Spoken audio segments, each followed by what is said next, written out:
We begin with a prologue to a book called A Cornishman Abroad, which was a sequel to my bestseller, A Cornish Childhood. Summer in Cornwall. Oh, the sense of the beauty of life in this 60th year of my age. Picasso. At 60 we are young, but it is too late. But not too late. Never have I felt it more acutely, more intensely, pressing in upon me at every moment, as if this were to be my last. Never have I known a more beautiful summer, or Trenarren in greater beauty. The last 2 days there have been hot sun and a high southeasterly gale. At this moment the heat-hazy blue bay is running white horses in full career, hurrying along, crested mains flowing, breaking at the point. Not a boat out in these sizzling summer seas, though frequently I have looked up from work this August to see shelly white sails spreading wings across the crystalline blue bay. Or I have come down the narrow neck of lane from Lob's shop. Who was Lob? A common enough Cornish name, evidently a blacksmith, with smithy annexed, neither shop nor smithy now. To see the inset of the bay from Silvermine and Gwendra to Porthpearn and beyond. At this moment a whole crew of seagulls are making their difficult way inland in high wind across the valley. I watch the frantic spiralling upwards of a leaf caught in the summer gale. A moment later a superb red admiral borne along the terrace. Hardly ever have I been in such a press of work, such a tight schedule to get Shakespeare's Southampton finished, the proofs of A Cornishman at Oxford done, and various urgent articles before leaving for America. And all the while there was the summer campaign in the garden, a subtropical jungle when I came down in July from Oxford, having to work with each of the men in turn to get it cleared and in some order before I leave. Yet tired out every night, limbs aching, never have I had such a sense of enjoyment. Well, now here's a poem that follows from along the road, the old road between Oxford and Cornwall. It's called Yarcombe Hill in Devon. On Yarcombe Hill the birds sing shrill, while Geoffrey and I toil on our way. The road winds steeply down to the bridge, and all is glad on a summer's day. We look across the heave of the hill, where Sheafhane Manor secret lies, ransomed by Drake with Spanish gold, captured beneath Pacific skies. Lived in still by the family's descendant, a young guards officer, returned from the war to continue the line, Francis Drake's last ultimate heir. On Yarcombe Hill the wind blows cold across the valley from Sheafhane. Down the path and in at the porch, alone I shelter from autumn rain. The wind blusters around the church, the half-hour bursts upon the chime. Within I pace the aisle and mark the monuments of former time. Near the altar I note the tablet to the young soldier's memory, already inscribed 10 years ago, he liveth in eternity. All around the saints stand still, St. James with staff and scallop shell, St. Peter with his key, St. John, the Virgin in her tabernacle. On Yarcombe Hill the snow lies thick upon the silent winter slopes, all down to where the river Yarte, dark under frozen surface, sleeps. Turning to go, behind me the gate clangs above my muffled tread. Awakes me, Geoffrey, from my dream. I cannot remember you are dead. This poem is called Sentinel, and it was written for the Festival of Music, which they hold every year on that beautiful part of North Cornwall. The little tower stands sturdy on the dead, looking out to sea, to Kellan Head and over Atlantic miles away to Lundy. Here came the faithful forebears, Sunday by Sunday, from farms of hereabouts, Trelights, Tresunga, from the labour of their lives, to stay their hunger with hope of rest and peace, who now lie here beneath their headstones to tell us who they were when they were alive. They do not cease to be when the bells ring out over the land and sea, calling us to church and festival, music and lights. Around us the prebendal houses, crouching from Atlantic wind, mottled and mossy from time out of mind, huddle like cattle on the distant moor, southward to Brown Willie and Rowse Tor. Through the summer hedgerow lanes we come, over the hills and valleys from our home, honeysuckle, campion, August flowers, meadowsweet and ragwort to tell the hours, until time to enter, group by group. We pass Roscarrock's holy water stoop, genuflect to Endelion's elven shrine, borne to burial here by 8 white kine. The congregation safely gathered in, subdued air of excitement, a friendly smile, the faithful greet each other across the aisle, while Nicholas Billing, a grey slate on the wall, a white surround, looks down to bless us all, and we are lost. The music has us in thrall, voices and violins make festival. Time passes with the music's cadences, the sense of ebb and flow of centuries. Night falls, and we come forth from the requiem, the crowding gravestones nod, remember them. Well, let's have a quite different poem, also along the roads, this time really moving from Devon into Cornwall and watching the winter contrast. West Country folk song, Child's Verses for Winter. Devon was white, but Cornwall was green, uncommonest sight that ever was seen. When Cornwall was copper, Devon was gold, on moorland and hilltop, pasture and fold. When Devon was purple, Cornwall was brown, with harvesting bracken on Ledra and down. When Cornwall was grey with sea mist and spume, Devon was greenest with apples in bloom. Devon was shrouded with snow on each thing, but Cornwall was verdant with promise of spring.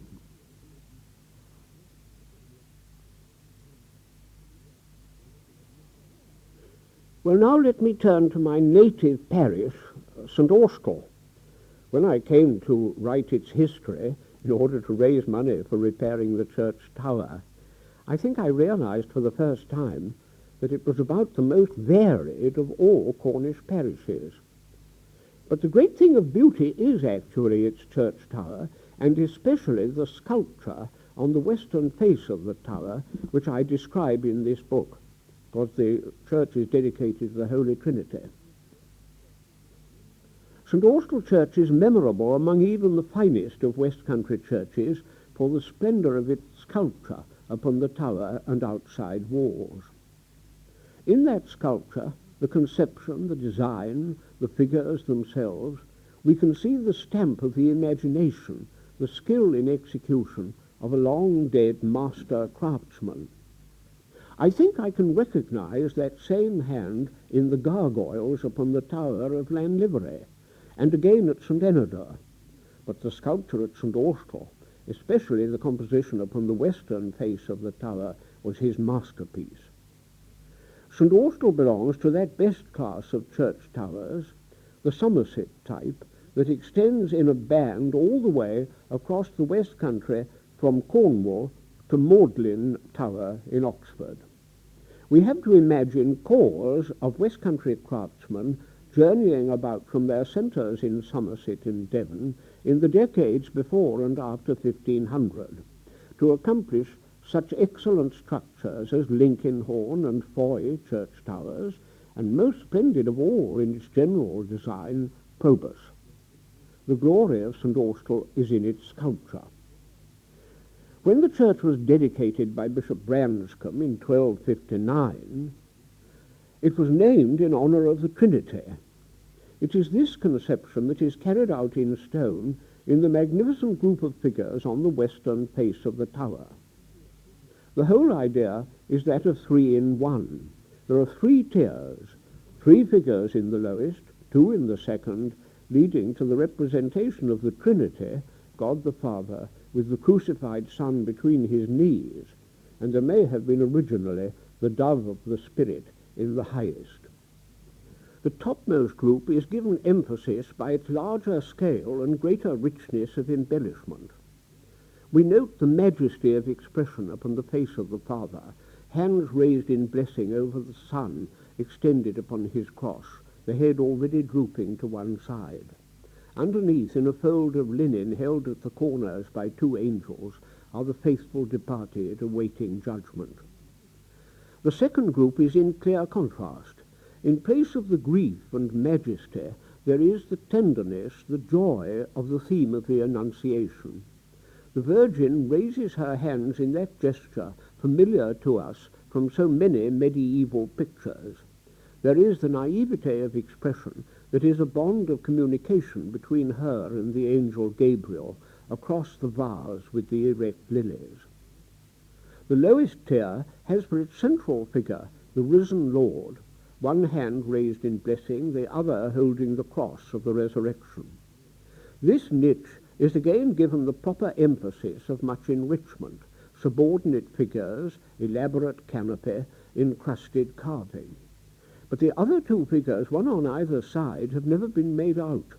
All sorts of suggestions have been made, but I have no difficulty in holding them to be St. Mewan and St. Austell, those figures to whom we owe the very origin of the Church, going right back to the early Celtic days after the Roman Empire had withdrawn from Britain, the age of the saints.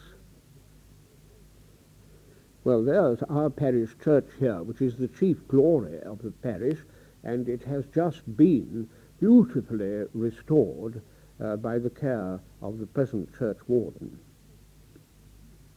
Now let me take something quite different from a volume of autobiography, the last volume that I've written, called A Man of the 30s, of the 1930s. And this is just to illustrate contacts with the people and chatting away to them in Cornish dialect. Faithfully, I went up to the pilgrimage spot of my boyhood, where I had spent so many ecstatic evenings reading and dreaming Carn Grey, that's all in a Cornish childhood. That I was, paradoxically, not out of touch with my own people, and had no difficulty in making contact, may be seen from the scraps of conversation I had with them. Mrs. Brenton, very deaf, comes along the white road in her clean afternoon apron, carrying a jug of milk and wearing her best smile for me. "Hullo, where have you been to? Haven't seen you for a long time." "Been away, just come back from Germany. Berlin, you know where that is." "Yes, that's where the Kaiser's to. Did he see 'em?" "No, gone away now." "Oh, where do you keep yourself? Be it a school or a college?" "Yes, college, in the university." "What do we learn? Shorthand?" "No." Mrs. Brenton, disappointed. "What then?" "All sorts of things." "Well, you ben't married yet?" "No, too young." "How long since you've been wearing glasses?" "Oh, a long time, years." "But you're getting grey." "Yes, getting old." Mrs. Brenton, launching out with the news. "You'd know Fred Bartlett over, he that lived just under Stack. Well, he's gone dead. Died last Sunday in town, taken there sudden. 'Twas his heart." Fixing me as I look vague. "You'd know Fred Bartlett. He married Miss, down here to Trethurgy, whatever was she called. I don't know her name as well as I know yours. A brother-in-law of hers married Miss Pascoe. You know Mrs. Dewstow's sister, that's living in behind Jack Jenkins's shop." Now I swim up to surface. I do know Jack Jenkins's shop. Who is there that doesn't? Cigarettes and sweets, top of Craigenessy Hill. I extricate myself. Well, I must get on and see if the rock is still there. Mrs. Brenton grinning. Oh, well, same as ever. Well, I think I might read you a poem or two about the places that I haunted in those years in mid-Cornwall. You know that my friend John Betterman wrote most of his poems about North Cornwall, and beautiful poems of his they are. But I've written mostly about my own South Cornwall and mid-Cornwall, the China Clay district, that I know so well and that I really come from. So let me read you a poem about central Cornwall. Here is one that's called Native Sky. St. Mabin church tower tops the world, in the south the woods of Pencarrow, clouds dapple the valley to St. Kew, in the field tractor and harrow. The farm boy whistles as he goes, making his tracks across. A white gull follows his dark shadow. We sit by the wayside cross. From the granite steps 5 churches appear. St. Indelian peeps a pinnacle. St. Evil punctuates the west. St. Minver spires the hill. Stockinged cattle crop the stubble above the barrow's edge. Afternoon sun on the face of St. Kew. A pheasant calls in the hedge. A signpost points to St. Indelian, Chapel Amble, Wade Bridge. The gulls rise soundless from the loam, toadflax glints on the ledge. The sleeping farms lie all around, and never shall you and I meet this magic moment again under our native sky.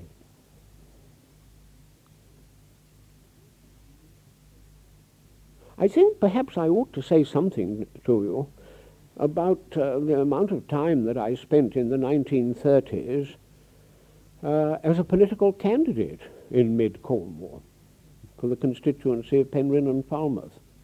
I was worried to death in those days by the coming war, which I saw looming ahead of us, partly as the result of the hopeless appeasement policy, appeasing Hitler, that was really followed by this country at the time.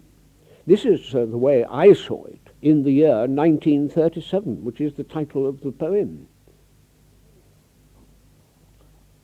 Terrifying prospect to see what was coming and not be able really to alert people or get them to open their eyes.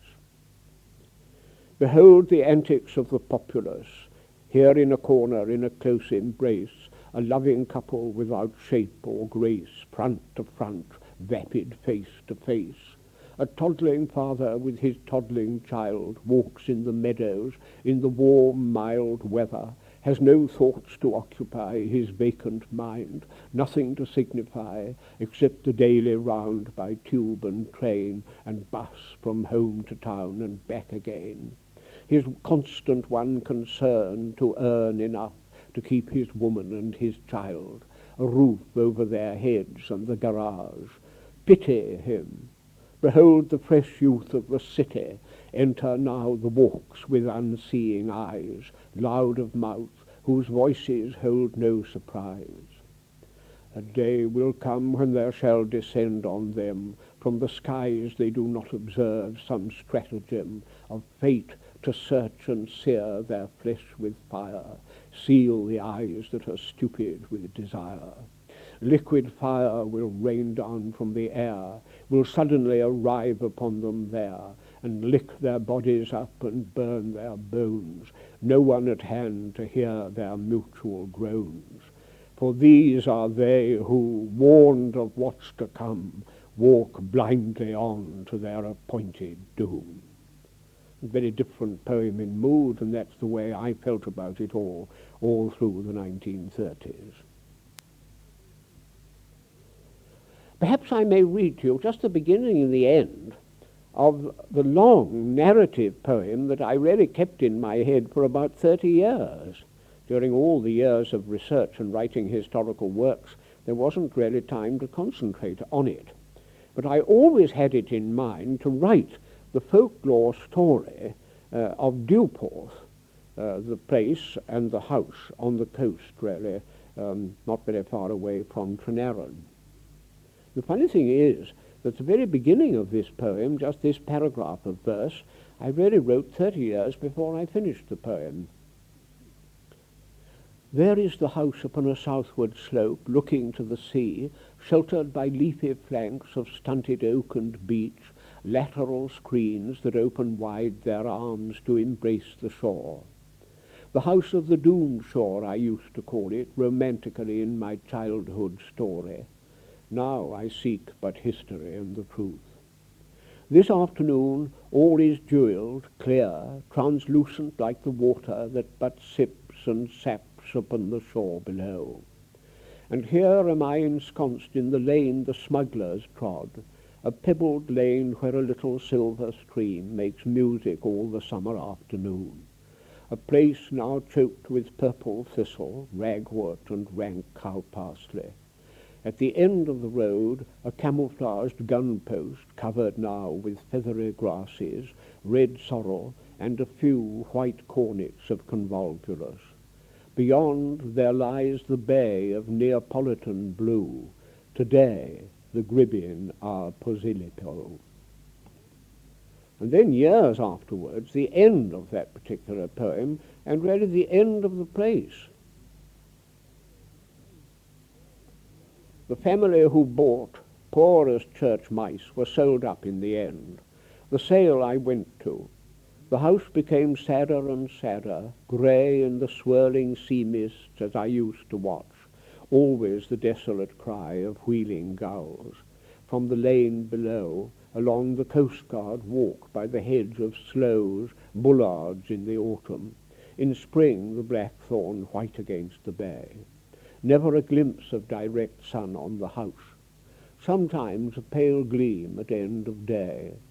The mellow chime of the stable clock still came when the wind was southerly up to the village as in my childhood. Now forever silent. In the social revolution of our time, with all things bright and beautiful about, without pride of ancestry and all too much hope of superfluous posterity, a garish cheer eradicates memories, nothing like it for overlaying the past.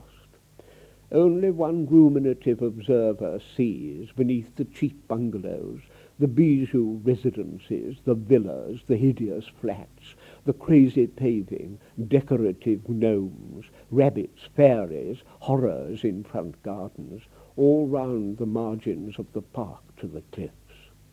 The heart, if that's the word, around the house, given up to huts and noisy caravans, the apparatus of popular enjoyment in a time when the people have never had it so good. The ancient granite piers, pink-coated cement, beckon the roadster to a Butlins camp. And that's the end of my poem on Duporth and the whole folklore story of the place and the people who lived in the house.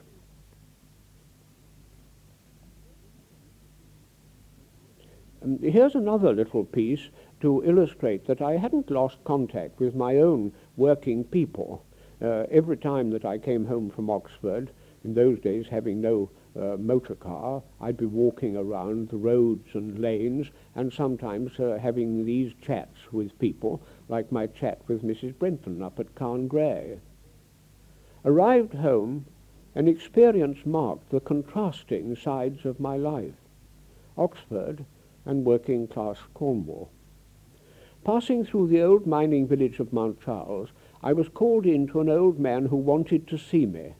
Altogether pathetic, he was dying of cancer of the throat. The pride of his life had been his aviary. For years he had kept canaries. Now he could no longer look after them. He had known my father and worked with him for years. I told him that father wasn't very well now either. a little frail old man, Billy Moorshead by name, yellow and parchmenty, almost Chinese. He got up from the chair to receive me, eyes frantic and appealing, the terror always before them, nothing to be done. He had twice been to Plymouth for treatment. You see, this lump here has got to go, frail finger pointing. It seemed a hopeful phrase. Then I realized that it was a form of words he repeated without belief. Where 'twas, when I went up the second time, it was going on all right. Then I had radium on the old wound. He pronounced it wound. A stale smell in the house. Was it old age? An old lone man unable to look after himself? I was afraid to be too near, yet I had held his hand on entering. It was more than I could bear, to witness his hopelessness, visibly waiting for death. I wanted to rush out from this third presence, yet I was determined to do my best and get his attention away for a moment. You know, I've been away a good many years, he said. I've been in a good many countries, Canada, America, Australia. I thought of the forlorn birds out there in the hut and told him how beautiful I thought them. He was sad about them. You see, I used to show them. It's nothing to what I used to have. I've had 150 of them before now. This was the old man's love, breeding his birds, watching over them and caring for them. The clue to him lay somewhere here. It answered to his need for love. I would have stayed, but I couldn't. It was too hopeless. I said that I would tell Father I had been to see him, and went sadly on my errand. On the side of literature, I've been very concerned to make clear the Cornish element in various famous English writers when people haven't realized that they're largely Cornish or partly Cornish, like the Brontes, or Matthew Arnold, or even the poet Byron. Hardly anybody realizes the Cornish element in Byron, and not very many in Matthew Arnold, in spite of all the books that Matthew Arnold wrote on Celtic themes, a whole book called The Study of Celtic Literature, and one of his most famous poems, Tristram and Iseult. And I've really been delving back into the past to bring out the Cornish element in all the Arnolds, because on their mother's side they were Penroses. This is the prologue to a book of mine called Matthew Arnold, Poet and Prophet. Since in Matthew Arnold the poet comes first, and his father won in him only later, we should begin with his mother's family. On her father's side, the Penroses were a largely clerical lot. So were her mother's people, the Trevennans. Schoolmasters appear in both these stocks, the Penroses in particular given to versifying. That's where I think Arnold really got his poetic strain from. The Arnolds, except for the doctor, were not a clerical family. Matthew at one time thought he could do well with the career in the church. His great-grandfather, the Reverend John Penrose, was for 35 years vicar of Penryn. Dying in 1776, he was succeeded by Boswell's friend, William Johnston Temple, and his epitaph there on the walls was written in verse by the celebrated Hannah More. He had two sons, the elder another Reverend John Penrose, Matthew Arnold's grandfather. The younger, Admiral Sir Charles Winnecombe Penrose, after a career in the Navy during the Napoleonic War, retired to a fine Queen Anne house above the parish church of St. Winnow, where he is buried by the beautiful waters of the River Foy. This was Matthew Arnold's great-uncle, with whom he stayed in Cornwall as a child at nearby Ethe. Matthew Arnold's Penrose grandfather, at one time holding the rectory of Cardinham, then took on the rectory of Perranathno and held the curacy of Constantine with it. In this last parish he occupied the old country house of Carwithennick, pronounced Crannock, which was pulled down about 1900, an awful pity. When one goes there today, one sees only the terrace above which it stood.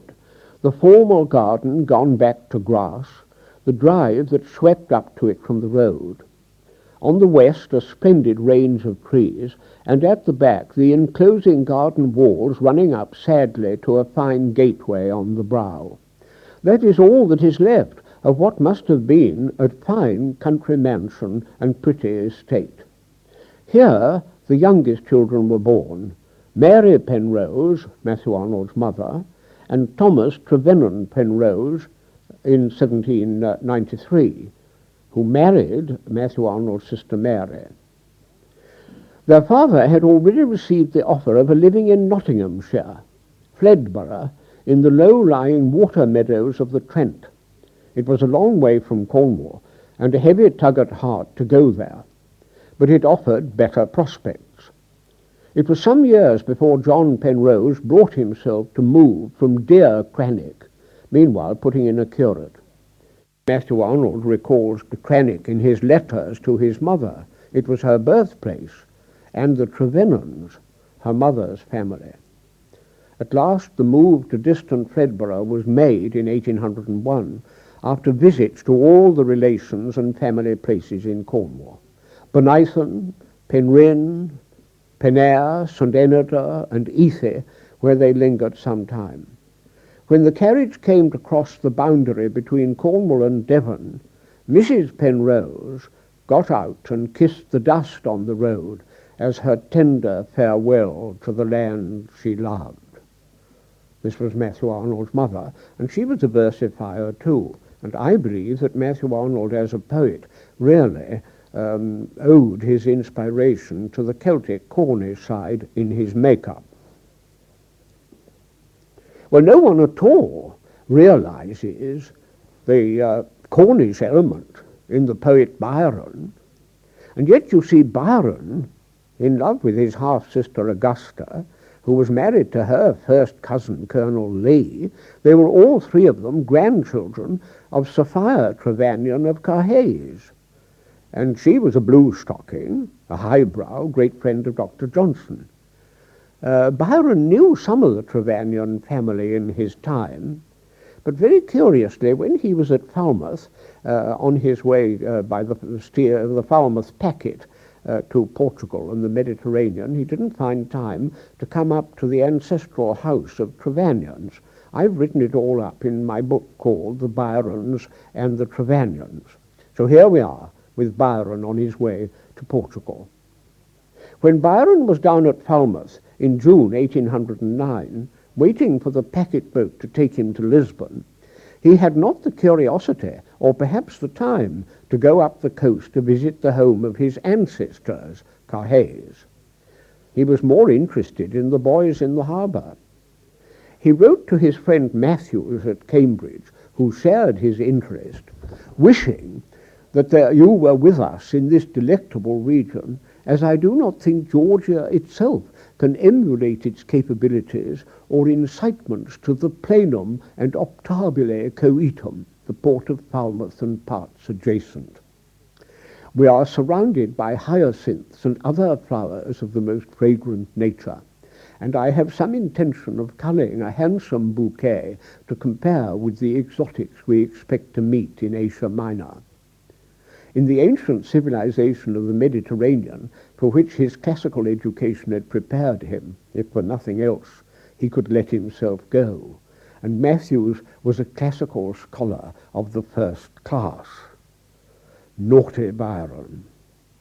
On his last day in harbour, he tossed off the breezy verses beginning, "Huzzah, Hodgson, we are going, our embargo's off at last, favourable breezes blowing bend the canvas o'er the mast. From aloft the signal streaming, hark, the farewell gun is fired, women screeching, tars blaspheming, tell us that our time's expired. Here's a rascal come to task all prying from the custom house, trunks unpacking, cases cracking, not a corner for a mouse, scapes unsearched amid the racket ere we sail on board the packet." I only wish, as a matter of fact, that Byron had gone up the coast to visit Cassettes Castle. The only member of the family, the Trevanions, Henry Trevannion, who was a bit of a poet himself. He was the one member of the family who attended Byron's famous funeral procession from Nottingham out to Heiman Tor, where he's buried. Well, here's a little poem of mine in memory of my great old friend who was so kind to me, dear Quiller Couch. A little bit forgotten at the moment and certainly underestimated. I think one of the very best of all the short story writers in the English language. Distinguished novelist with a very good vein of the comic. I suppose his masterpiece, The Astonishing History of Troy Town. But there are other beautiful books of his. One of them recently republished in Anthony Mott's new Cornish library is an autobiographical novel called A Ship of Stars, one of the very best, I think, that Q ever wrote. But here's my little tribute to him, at Foy, for Q. Valerian, Privet, Escalonia, look seaward from the haven he will come no more home to. There is the green boat laid up for good. The melancholy wet lovers look out to sea on the promenade made for the people, where the sea wall garlanded with toad-flax gave on to the rocks, the seaweed, the fair way out between Readymoney and St. Catherine's, and so to sea. In summer dropping with the tide down channel to untrodden beaches, coves alone before people were thought of, and like Adam created to stand stripped and plunge in at Silvermine, Porthtowan or Pendower. Now the boat is laid up for good, has come to rest in this seaward garden where the windows are all shut, blind faces that look across to Polruan and up the creek to Lerin, away to Lansalos and along the coast to Talland, where his forebears are gathered by the church walk, and over the hill the sea.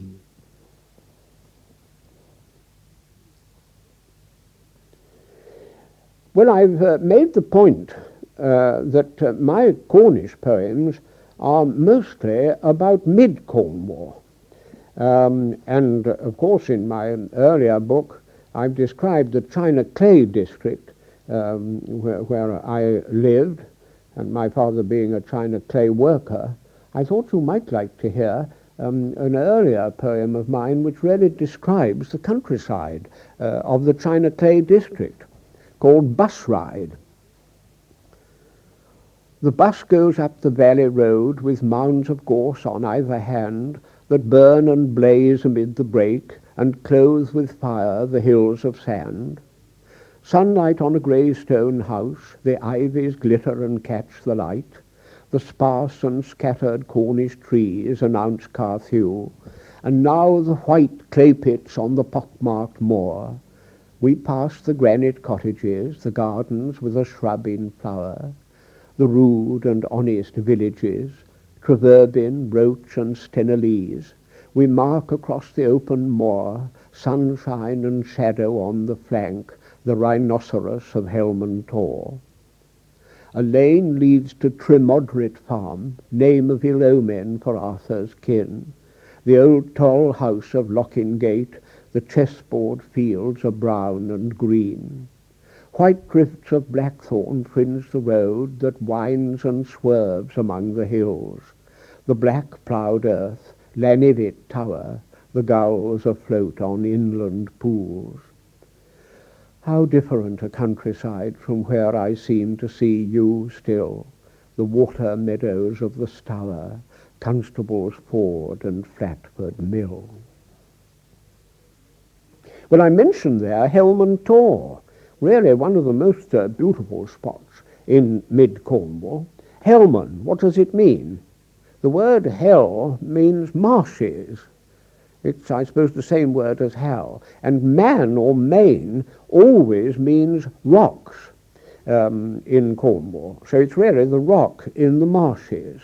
And there was one day, I remember, of the most astonishing and exquisite beauty there, a February day, when it was all as more clear than you get it in summer, and the whole landscape absolutely exquisite. I've never known such a day as that February day, and it inspired me to write this poem, Heiman Tor.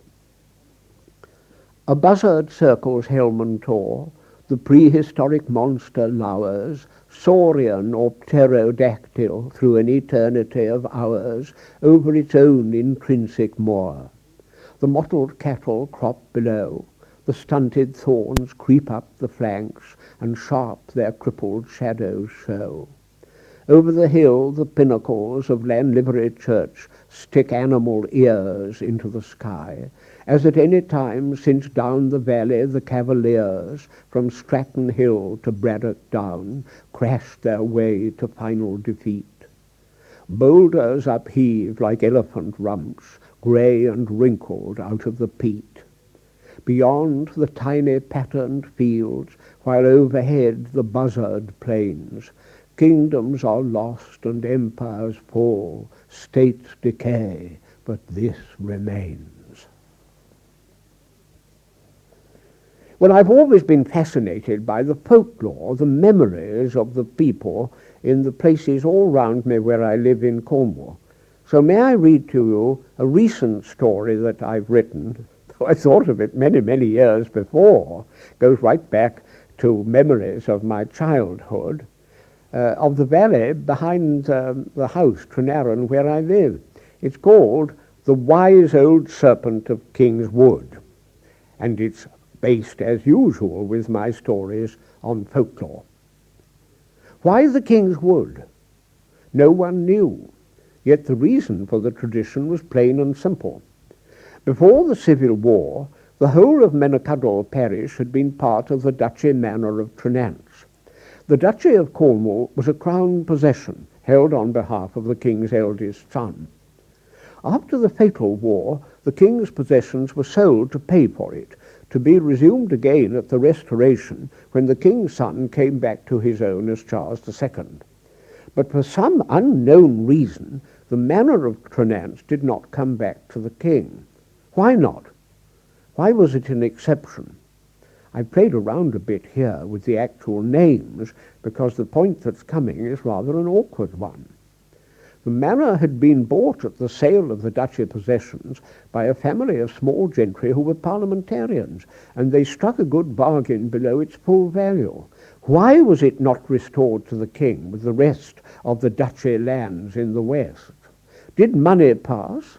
Was there some hanky-panky with the duchy receiver, a kinsman of the local family? No one knew, for they destroyed all their papers. No incriminating evidence. But the local tradition held firm. It is the King's Wood, always was and still is, filling the beautiful valley and running up the eastern side of it to the house the family later built in the reign of Queen Anne. Called PENZANCE, which merely means in the old Cornish language the head of the valley. As the Cornish forgot their language and the meanings of the name, they came to attach the English meaning to that somewhat gloomy house as if overcast, tainted by some original guilt, penance, which was, the historian thought, indeed the case. Another tradition attaching to that place went back much further. Local folklore, going right back to my boyhood, said that in the depths of that dark wood lived a great snake. No one had ever seen him, for people didn't like to penetrate too far into that piece of overhung prehistoric forest, like Wistman's Wood on Dartmoor. There were stones, too, lying about, some of them still upright, going back to the Stone Age, or at least the Age of Bronze, for far beyond that of the saints, of whom we at least still remembered the names and kept their feast days. All kinds of folklore attached to those stones. How a horse would shy and refuse to enter their circle. How once in the year at midsummer the upright monoliths would revolve in their pits, while the leaning one made obeisance to the sun. On the western side of the valley was Mulfra. It means the bald hill, with its cairn like a nipple on the breast of the horizon. It was watched by two pillar-like longstones. They were said to come down once a year at night to drink at the stream which had made the valley. Modern-minded people, hearing these tales of the parish, shrugged them off, saying it was all very rummy. And perhaps it was, more than they knew. When we were boys, we hadn't the least doubt of the existence of that very old and wise snake in the heart of King's Wood, though we would never go into the depths of it to see. All the same, nothing sinister was ever told of him, and we were too young to know that the snake was the symbol of wisdom, but also of guilt, of original sin. We did not associate King's Wood with the story of Adam and Eve, for all that we heard about that in church, nor was it our idea of paradise. Our wise old serpent was in fact benevolent. Though no one saw him, he gave sage advice to those in trouble. Very occasionally someone in distress ventured into the depths of the wood to learn what they wanted to know, and heard his whispered advice, or said they had heard it. Perhaps it was the whispering of the leaves around the entrance to his hollow, or the hissing of the stream where the stones came down to drink, or perhaps just the fancies they carried back from the strangeness of the place. But there's always something in a tradition, some nub if only one can get at it, some nexus if only one has the patience to untie it. And that there was something at the bottom of it is witnessed by the curious events that attended the end of the family at penance in our time. The family that had been so wide awake and on the make at the time of the Civil War was teetering towards its end with an only daughter, the heiress, who could hardly be said to be awake at all. Was she quite right in the head? One wouldn't have said so, though no one quite knew, for the family lived a withdrawn life in the last two generations, and the girl was brought up at home, never went to school, in great innocence and ignorance of life. A lonely existence, kept from any rough contacts, consoled by music, her one talent, and devoted to her mother. This naturally fortified her solitariness and helped to fill the inner dream in which she lived out most of her days. She was attractive in her fey way, and if she didn't altogether add up, still she was the heiress. She would in time succeed to the inheritance, and to her mother's own fortune too. For her father, the squire, in unquestioned possession of the land, had married for money, a shade below him, indeed out of the county. The mother was apt to say smugly, and with a touch of vulgarity, "Constance will never need to count her change." Constance was thus a desirable parti, and it was desirable to see her safely married to a suitable partner. Care was taken to see that the young man was suitable, and in fact the marriage was one of affection. Constance's upbringing had been excessively protected, and she was encouraged to choose for fiancé a young fellow of whom she had been fond when they were children and occasionally had lessons together. Since then they'd not seen much of each other. Nicky was away at school and university, and then had gone briefly to the bar. His family were not landed gentry, and he was not averse to taking on an estate. He would know how to manage it, and the gentle, passive, rather abstracted heiress. No problem for him, he thought. A small country house was acquired for the young couple to set up house in, down in the valley just below the boundary of the estate, across from the King's Wood. All went according to plan, and the couple were installed. What happened next no one quite knew, for all was hushed up. But it seems that on her wedding night, shortly after, Constance escaped from the embraces of her husband and, distracted, rushed in her nightdress, a white wraith in the moonlight, through the King's Wood and up the hillside, home to penance and mother. The explanation? No one knew. No brutality on the part of the husband, for Constance later seemed quite fond of him, though living safely apart. It seems that, never having been brought up against the facts of life, indeed left uninstructed in them, she was appalled by the revelation when confronted by what life is about, face to face. A nervous breakdown followed as a matter of course. Constance never fully recovered her nerve, if she ever had had any. After a few years, she managed to keep an even keel. Away from penance in a home for a time, she found sustenance in spiritualism and the practice of yoga. It was at any rate a discipline and kept her on the rails. At times she would go off into a trance, and there, absent in the body, one didn't know where her mind was, she listened to the wisdom, the suggestions that came to her. The suggestion came that she should consult the wise old Serpent of King's Wood as to her state and the cause of it. If she could confront the cause, perhaps that would bring about its cure. After all, a piece of wisdom completely in line with the best modern psychotherapy. Nothing very different, and strengthened by a definite recommendation which came to her like a command. She didn't know whence, she proceeded to follow it. After all, were not the King's Wood and all that was in it hers, or hers to be? Though a humble soul spiritually, she was not without family pride. She knew her place in the world, heiress of the family planted at Penance since the Civil War.